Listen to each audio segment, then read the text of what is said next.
Hello and welcome to Trump on Trial Live. I'm your host, Greg Jarrett. Well, that was obviously the former president speaking just after day 11 of his New York trial, and his former White House aide, Hope Hicks, took the witness stand today. A lot to get into. Let's bring in my panel now. Here, criminal defense attorney Brian Claypool.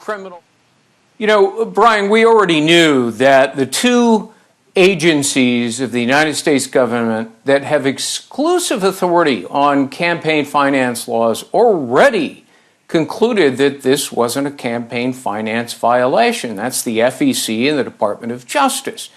But what was so interesting is that Hope Hicks, in her testimony on cross-examination today by the defense, essentially corroborated the reasoning behind the DOJ and the FEC, because she said that this was done to protect his family, to protect his wife. And as you know, under campaign finance, if there's a secondary or dual purpose like this, it's not an illegal campaign contribution, and thus no underlying crime here that Bragg can argue. Yeah, Greg, great to be back with you. Absolutely. I mean, trial law 101, you don't put witnesses on the stand. They're going to help the opposition, right? And you need to know what they're going to say before you put them on the stand. And then you make a decision, do I put them on the stand? What a catastrophic failure the last 2 days by putting Keith Davidson on the stand and now Hope Hicks.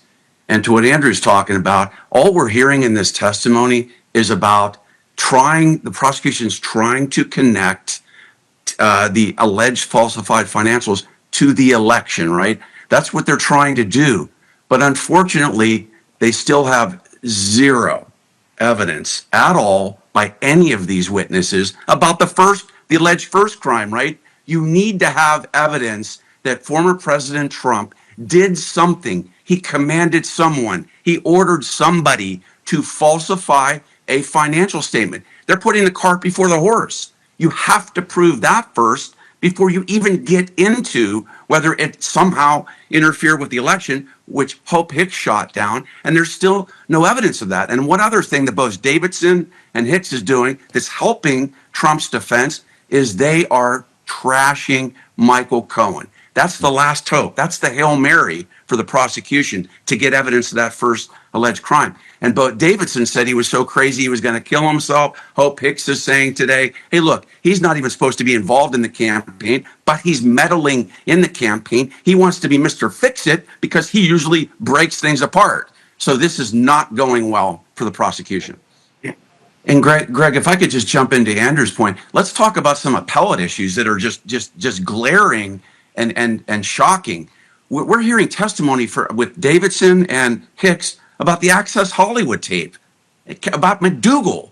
What do those two things have to do at all with whether former President Trump allegedly ordered somebody to falsify a financial to interfere with the election? It has zero to do. And you're aware of this too. There's an instruction that says that if evidence is more prejudicial than it is of probative value, it's supposed to be tossed out of the courtroom. So to allow this continual discussion of Access Hollywood, it's prejudicial. And one last point I want to make on this alleged interference with the election. Usually you've got to show that there was some harm caused, right? Let's give the prosecution, for purposes of this discussion, let's give them every benefit. Let's assume they can do a genie, twinkle their nose, and come up with some evidence of falsifying financials. How in the world did this allegedly interfere with the election? Is somebody going to walk into the courtroom and say, hey, I'm a voter, and I would have not voted for Trump had I learned of this information about Stormy Daniels, right? Are they going to parade 20 people into court and say, somehow make a connection? Shouldn't they be required to make some connection if they can make that first, burden of proof on the first financial statement crime? How in the world are they ever going to then leap to, somehow this caused interference with the election, without people coming in and saying that? Otherwise, to me, it's absolute fiction as to how this somehow may have impacted the election. Hey, Greg, Brian, just to jump in. Go ahead. Yeah, I just wanted to mention, like, to Andrew's point, I saw a survey this morning of not just Republicans, Democrats as well. And the majority of the people surveyed said that they don't see that this trial has anything to do with the fitness of President Trump. In other words, what does this trial have to do about whether he can perform his functions as a president? So that is super glaring. I mean, that really shows that this should not really be going on. And then another point I wanted to make, when we get to closing argument, I really hope Trump's lawyers do this. They should, because we've been talking about the indictment, what's in the indictment, what isn't, right? Well, what's not in that indictment is what we're talking about, right? Did they cite these like that this all these alleged falsifying of financials interfered with the election? Did they cite the word conspiracy in the indictment? I mean, I think that would be a powerful tool to take this, to show this jury that this prosecutor is trying to figure out his legal theory during the trial. And that's not justice. No, and Brian, let me stick with you for just a moment to sort of pick up on that. Look at the indictment.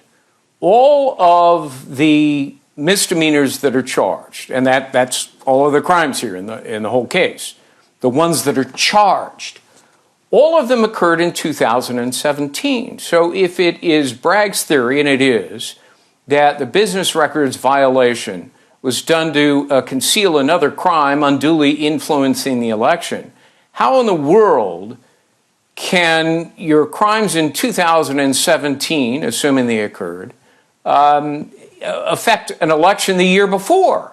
That violates what you learn in law school called the doctrine of impossibility. It's factually impossible for it to have occurred under Alvin Bragg's theory here. I think that's an excellent point, Greg. Is it too late for you to jump in there and maybe take over? You know, Brian, their heads must have exploded when they found out what Michael Cohen was doing.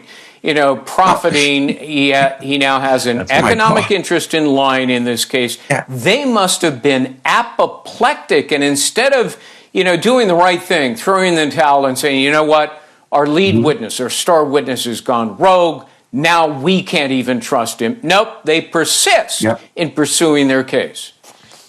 Hey, Greg, I'm seeing a common theme with Alvin Bragg and his prosecutors. They are not paying attention to their own witnesses, right? They are so dead set on promoting this political agenda in a courtroom that they're not even doing what Andrew and David, or what we would do is go prepare our witnesses, right? Talk to them. But look, at the end of the day, Greg, I'm going to tell you, here's what I would do if I was cross-examining Michael Cohen. I would take every single TV clip over the last, I'd go back, year or two, ever since he got out of jail, every comment he's made on TikTok, every comment he's made on other networks. I don't care if it took 6 hours. I would go through every single one of those clips and say, isn't that you? Didn't you say that? And that proves that you're out to get President Trump, right? It doesn't matter to the jury what Cohen says, right? Because, and in closing, there's a jury instruction. Andrew talked a little bit about it. There's a jury instruction. It tells the jurors, hey, here's what you look for when you assess the credibility of a witness. The first thing on that instruction is motive, right? So use every single clip, Facebook, Instagram, TikTok, network TV, where he's doing that, and you just blow him to pieces, that he has an axe to grind against former President Trump, and you can't trust a single word that comes out of that convicted felon's mouth. That's what they have. Brian, your final words? Yeah, you know what I do in closing, Greg? I take a blank piece of paper, right? And I put it on the screen for the jurors to see, and I look at them and say, that's the evidence that the prosecutors put on to prove an alleged falsifying of financials. Zero, a blank piece of paper, right? And the last comment I want to make is, to Andrew's point, we're 2 weeks in, there is no evidence of a crime.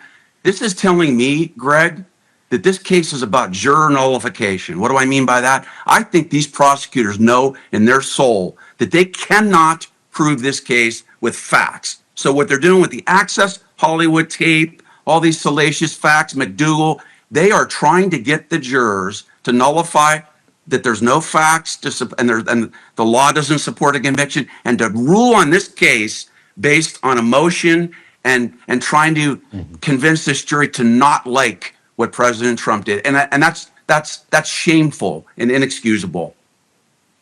Yeah, I think it's filth by association is what they're really doing. So I want to thank you all for joining me today. Andrew, Brian, David, as always, thanks so much for joining us.